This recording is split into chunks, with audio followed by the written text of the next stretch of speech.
Hello साथियों, आज आपको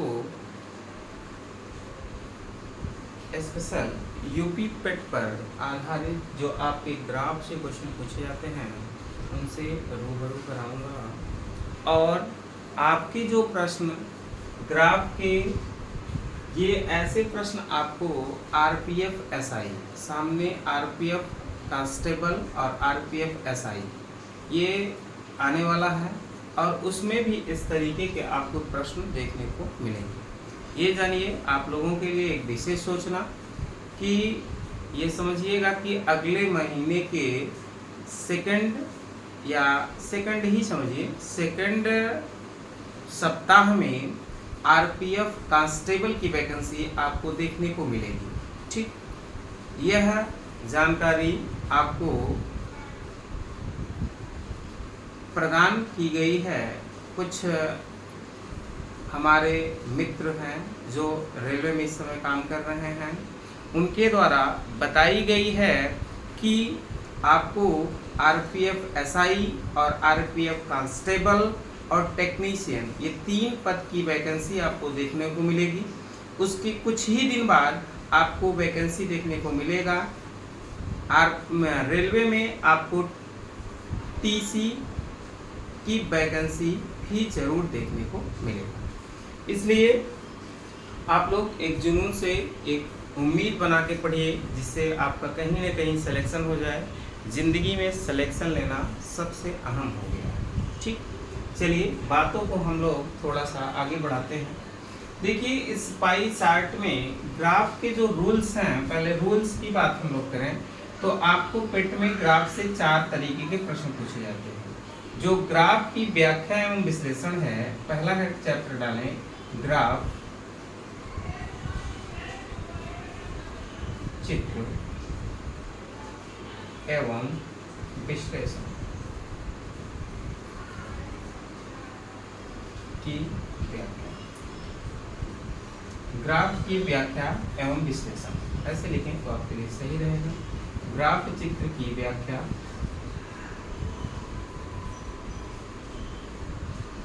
एवं विश्लेषण।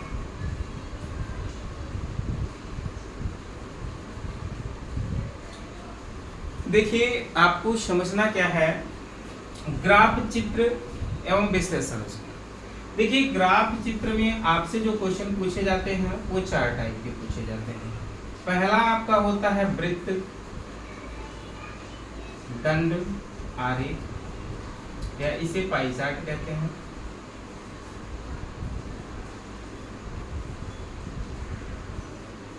ठीक, पहला होता है वृत्त, दंड, आरेख। दूसरा जो आपसे पूछा जाता है वो आयत, दंड, आरेख। तीसरा जो आपसे पूछा जाता है वो रेखीय,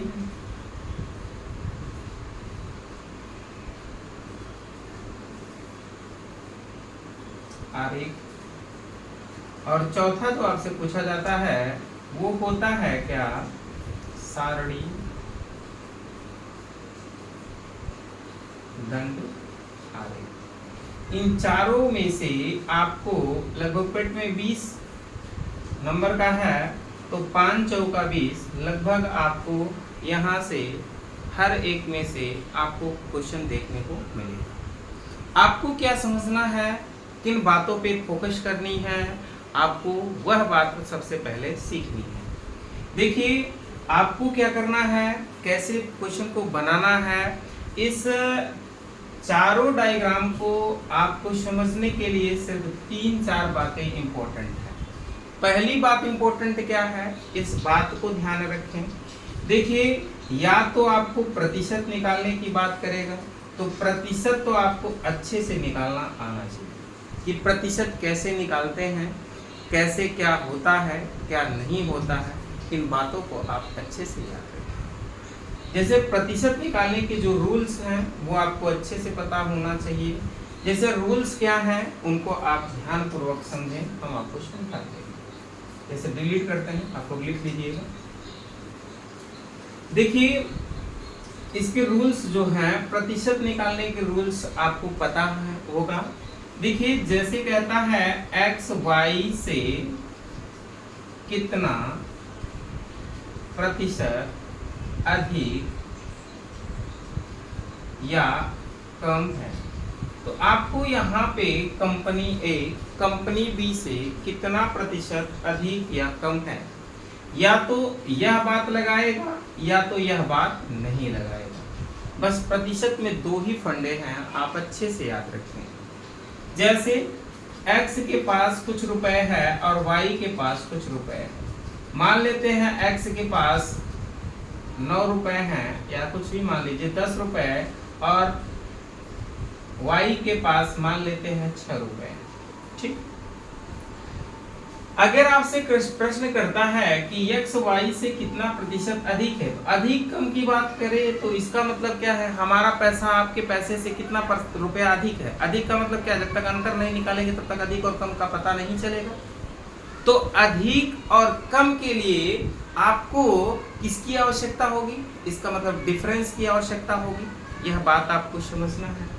तो जब यहाँ पे अधिक और कम की बात करेगा तो इसका मतलब इन दोनों के बीच का अंतर लेना है, अर्थात अंतर होगा 4। अब आपको एक बात याद रखना है, तो कहेगा कंपनी ए कंपनी बी से, या तो शब्द आपका का होगा लगा, या तो शब्द आपका से लगा होगा, या तो शब्द आपका तुलना होगा। इन तीन के अलावा आपको कुछ भी अन्य देखने को नहीं मिलेगा। आपको ये बात समझनी है, जिनके साथ का लगा होगा या से लगा होगा या तुलना शब्द होगा वही आपका ऑलरेडी हर होगा। बात सुनना है, क्या बातें समझना है। जिनके साथ का लगा होगा, से लगा होगा या तुलना होगा वही आपके क्या होंगे, हर होंगे। अब आपको क्या समझना है, इस बात को जरा गंभीरता से गौर करें। जैसे से y के साथ लगा है तो आपका y क्या हो जाएगा, 6 हर हो जाएगा, और गुणे कितना 100। अब डिवाइड आप कर सकते हैं, 2 दूनी 4, 2 तिहाई 6, अर्थात 200/3 भाग करेंगे तो 2 3 काटे 3 6 18, 3 6 18, 3 6 18, 3 6 18, अर्थात 66.66 आएगा। बात समझ में आएगी नहीं। एक तो आपको प्रतिशत का अच्छे से ज्ञान होना चाहिए, और दूसरा ज्ञान आपको किस बात का होना चाहिए, इसमें औसत का भी आप थोड़ा बहुत ज्ञान होना चाहिए। औसत पूछता है तो आपको औसत के बारे में भी पता होना चाहिए कि औसत क्या होता है, पदों का योग बटे पदों की संख्या, पदों की संख्या।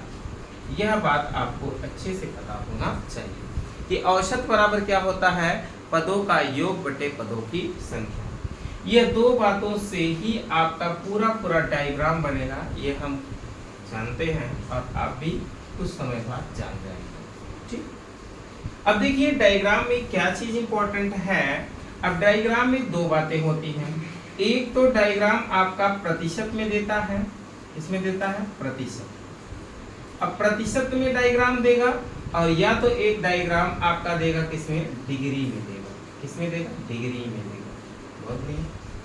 अब प्रतिशत की अगर हम बात करें तो प्रतिशत का जो डायग्राम होता है वो आउट ऑफ 100% का होता है। कितने परसेंट है, 100%। और जो डिग्री का डायग्राम होता है वो कितने का होता है, 360 डिग्री का होता है। तो अब यहाँ से दो बातें आपको निकल कर आई हैं, या तो प्रतिशत को आपको डिग्री में बदलना होगा, या तो डिग्री को आपको किस में बदलना होगा, प्रतिशत में बदलना होगा। अब इन बातों को जरा आप गौर करें, तो अगर हमको प्रतिशत को डिग्री में बदलना है तो आप लिख पाएंगे क्या, 100% बराबर 360 डिग्री का, अर्थात 1% बराबर कितने डिग्री का, 360 बटे कितने का, 100 का। 0 से 0 कट गवा, 2 से काट दे 18 दूनी 36, 2 से काट देंगे 5 दूनी 10।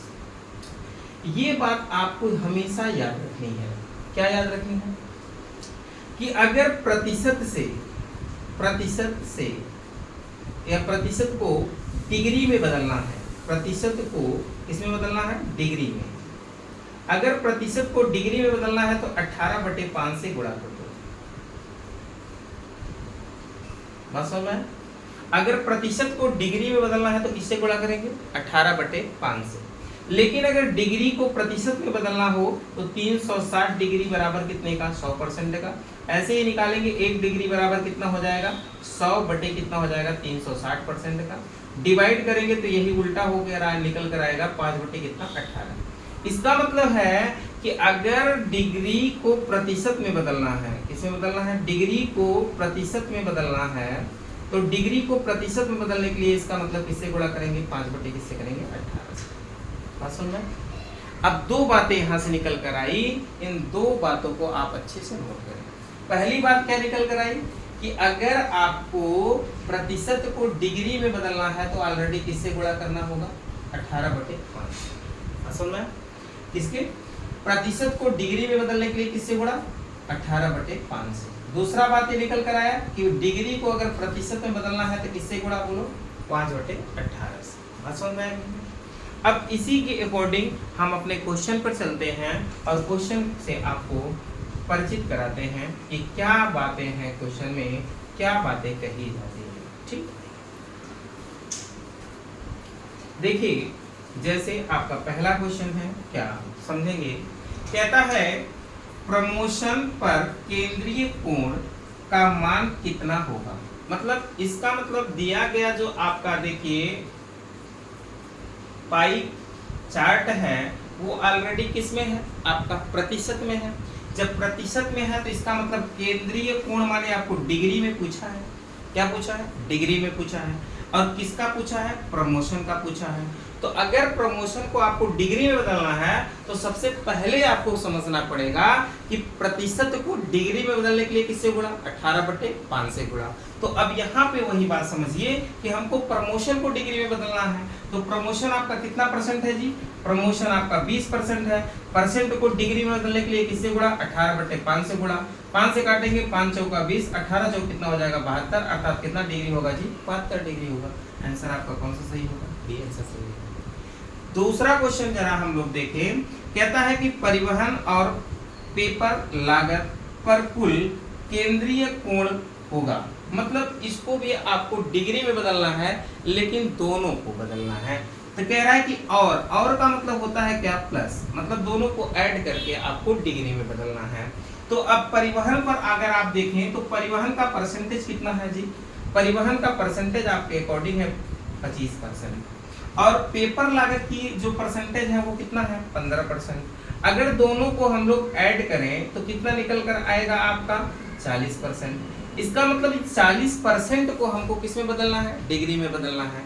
अब डिग्री में बदलने के लिए अगर परसेंटेज को डिग्री में बदलना है तो किससे गुणा 18/5 से गुणा। तो इसका मतलब 40% में 18 बटे किससे गुणा कर देंगे 5 से। 5 से काटिए 5 8 40 गुणा कर देंगे और 8 64 और 8 का नाम 8 6 14 अर्थात कितना हो जाएगा 144 डिग्री। बात सुनना है तो आपका आंसर होगा 144 डिग्री। आंसर पहला सही होगा। ठीक, इसका मतलब सिंपल सा फंडा है कि प्रतिशत को डिग्री में बदलने के लिए 18/5 से गुणा कर देते हैं। ठीक, अब दूसरा दिया गया है क्या, तीसरा क्वेश्चन कह रहा है क्या रॉयल्टी की लागत 9900 रुपया है तो परिवहन की लागत क्या होगी। सिंपल सा क्वेश्चन, एकदम सिंपल। कह रहा है कि रॉयल्टी की लागत, रॉयल्टी आपके पास कितना परसेंट है, रॉयल्टी आपके पास 10% है। अगर रॉयल्टी आपके पास 10% है, 10% की वैल्यू दिया है 9900 दिया है। अगर 0 से 0 गुणा दिए तो 1% इक्वल टू कितना हो जाएगा 990 हो जाएगा।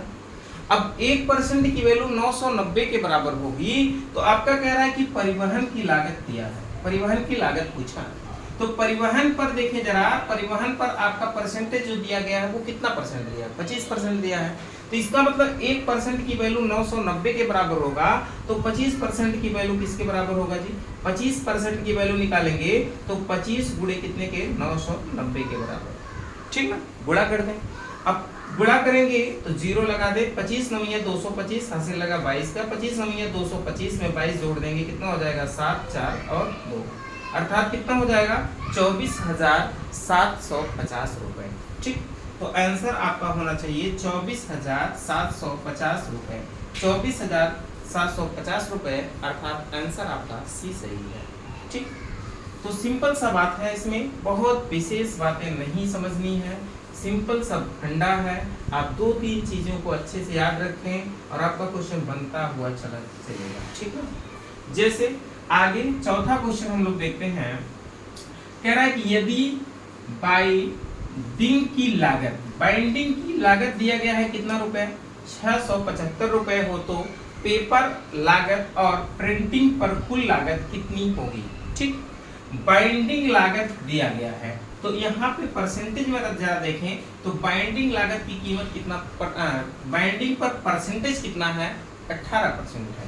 तो इसका मतलब जो दिया गया है वो ऑलरेडी किसका दिया होगा, 18% की वैल्यू दिया होगा ना, क्योंकि दिया है कि बाइंडिंग की लागत जो दिया गया है वो कितना दिया गया है, 675 रुपए। तो इसका मतलब 18% की वैल्यू आपके पास 675 रुपए होगी। अगर 9 से डिवाइड कर दे, 9 दूनी 18, 9 से काटेंगे 9 सत्ते 63, बचेगा कितना 4 और 9 बचे 45, अर्थात 1% की वैल्यू निकालेंगे तो 75 बटे कितना आ जाएगा 2।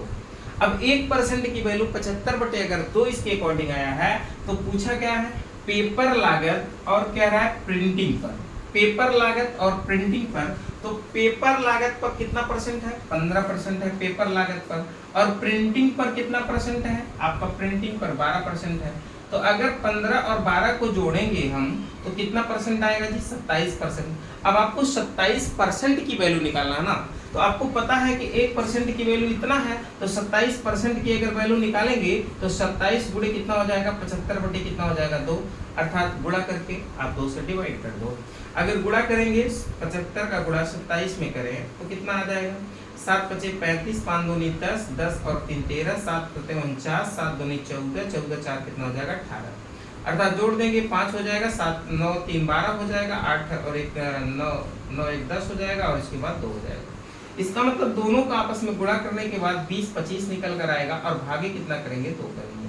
2 से डिवाइड कर दो, 2 एकम 2 0 लगेगा, 2 एकम 2 और फिर 2 दूनी 4 और 2 बचे 10, अर्थात कितना आएगा 1012.5, 1012.5, अर्थात आंसर आपका डी सही होगा। बात समझ में है। अब थोड़ी सी और आपको इसमें बातें पूछी जा सकती है, जैसे इतना तो आप पहले नोट करें, उसके बाद हम एक आध क्वेश्चन इसमें और लिखते हैं। ठीक, नोट करें।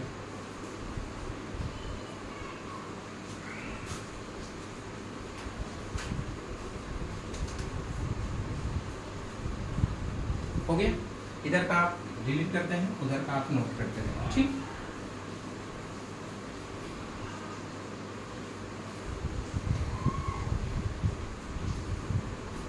अब जरा देखें इस पे और कैसे क्वेश्चन पूछा जा सकता है, ध्यानपूर्वक समझें।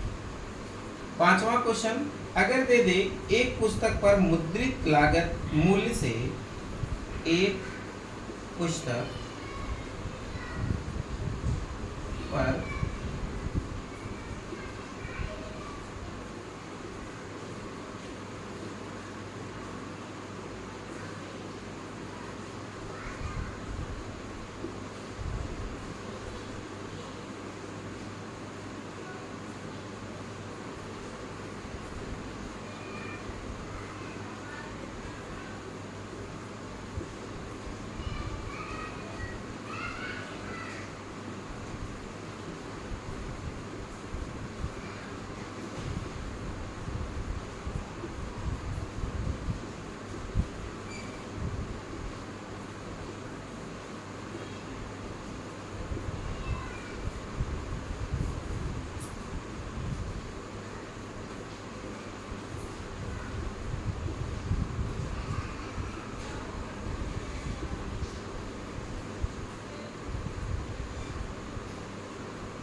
ये आपका एक क्वेश्चन है और इसके आंसर कुछ इस प्रकार हैं। 12182.5, दूसरा आंसर दिया गया है 1885, तीसरा आंसर दिया है 1229, चौथा आंसर दिया गया है 220.5। ठीक, अब देखिए इसमें आपको समझना है। अगला क्वेश्चन को समझेंगे हम लोग किस तरीके से समझेंगे। कह रहा है क्या, जरा क्वेश्चन को आप अच्छे से पढ़ें। क्वेश्चन को पढ़ते समय सावधानी बरतें। क्वेश्चन अगर अच्छे ढंग से पढ़ेंगे तो बातें अच्छी समझ में आएगी, नहीं अगर नहीं तो फिर दिक्कत आपको ही होगा। कह रहा है कि एक पुस्तक की मुद्रित मूल्य से 15% अधिक है। अब इसका मतलब क्या है? अब ये मुद्रित मूल्य दे दिया है। अब सोचना क्या है कि मतलब कि अगर आपका जो पहले एक पुस्तक की कीमत थी, अगर उसकी कीमत में 15% का अधिक और के हो जाए, उसकी कीमत 15% और अधिक हो जाए, ठीक ना। पहले का जो व्यय पूरा था उसका मान लेते हैं 100% था, अब 15% और अधिक बढ़ गया, तो इसका मतलब उसका मूल्य कितना हो गया? 115। कह रहा है कि 15% अधिक है यदि किसी पुस्तक की मुद्रित मूल्य दिया गया है, कितना? 942 रुपए। तो कह रहा है कि एक प्रति के लिए पेपर की लागत रुपए में कितनी होगी?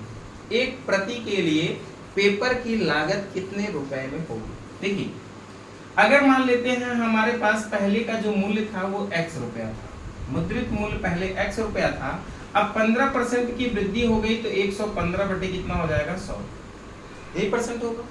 कह रहा है कि यह बढ़कर जो है मुद्रित मूल्य उसका कितना हो जाता है? 942 रुपए हो जाता है, ठीक। इसका मतलब कि जो 15% की वृद्धि हुई है वो किसके बराबर होगी भाई? 942 के बराबर होगी। तो यहाँ से मुद्रित मूल्य अगर उसका हम निकालना चाहें तो 5 से काट दें, 20 पंचा 100, 5 से काटेंगे 5 दूनी 10, 5 तिहाई 15, अर्थात गुणा कर दें 0, 2 दूनी 4, 4 दूनी 8, 9 दूनी 18 और बटे कितना आपका हो जाएगा? 23। ये होगा। तो कह रहा है कि एक प्रति के लिए पेपर की लागत कितनी होगी? एक प्रति के लिए पेपर की लागत कितना परसेंट है? 15% है। तो इसका मतलब कि 18840 बटे 23 का 15% निकालेंगे, बटे कितना? 100 करेंगे। अब आपस में डिवाइड कर दीजिए, 1 0 से 1 0 कट जाएगा, 5 से काटेंगे 5 तिहाई 15, 5 दूनी कितना हो जाएगा? 10। अब गुणा कर दें, 4 तिहाई 12 और 8 त्रिक 24, 1 25, 8 त्रिक 24, 2 26, 3 एक 3, 3 और 2 कितना हो जाएगा? 5 और 23 दूनी कितना हो जाएगा? 46। अब भागा लगाएं, भागा लगाएंगे 56, 52 और भागा कितना? आपका 46। एक बार जाएगा तो 46 लिखा जाएगा, घटाएंगे 1 आएगा 5। अब कितनी बार जाएगा? अब लगभग आपका 2 बार ले जाएं, 46 दूनी कितना हो जाएगा? 92, घटा देंगे कितना हो जाएगा? 3 और 1 उतारेंगे 2। अब कितना जाएगा? लगभग 2 ही बार जाएगा, 3 बार ज़्यादा हो जाएगा क्योंकि 3 चौका 12 होता है, 3 छक 18 ज़्यादा हो जाएगा, 2 ही बार जाएगा। तो ये 92 होगा, घटा देंगे 0 और यहाँ से घटाएंगे तो आपका आएगा 4। अब दशमलव फिर आगे लेके जाएंगे, जो भी होगा दशमलव के बाद जाएगा। इसका मतलब कि लगभग 122.9 यही आपका होगा। मतलब कि इसका सीधा सीधा का सारांश कहने का है कि अगर जो मुद्रित है मूल्य है उसको 15% अगर बढ़ा दें तो उसका मूल्य बढ़कर कितना हो जाता है भैया? आपका 942 का। तो कह रहा है कि तब पेपर की लागत आपका कितना हो जाएगा? जब वो 15% बढ़ेगा तो पेपर की लागत कितनी हो जाएगी? बात समझ में? ठीक, इसी प्रकार से आप नोट करें, आगे बढ़ें।